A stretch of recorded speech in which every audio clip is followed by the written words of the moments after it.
گیای بناوی شفلح د درمانکردنا ئێشا مۆڤکان، ئێشا دیسک، شەکر و gelek nexweşiyên din de nerxa xureka û sûdeka bijîşkî heye. Ev giya li çend gund û bajarokên kantona Şehba derdikeve û şêniyên Efrîniyên derbideriyên herêmê di demsala vî giyayî de çavkaniya debara xwe diparêzin û difiroşin hin bazirganan. Da ku sûdê di çêkirina dermanan de bigirin.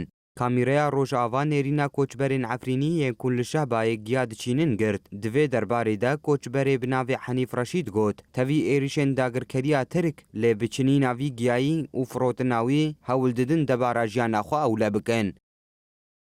Botini biraftikê vakunûş ta çikê kember û daroşta çikê dewera rezîlekê merekê biişatê çatin hewne. Mişimî evo mişimî vo moka.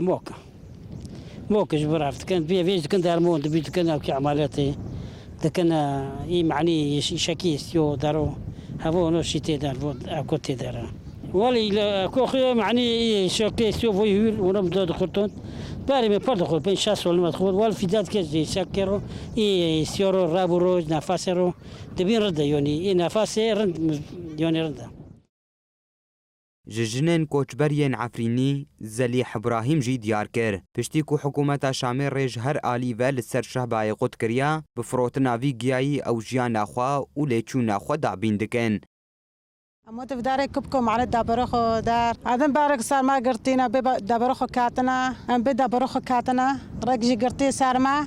Mesela ticartê vedarê mesela kubku daro dikirin. Vedarê mesela tişik notê. Na darmon da dar.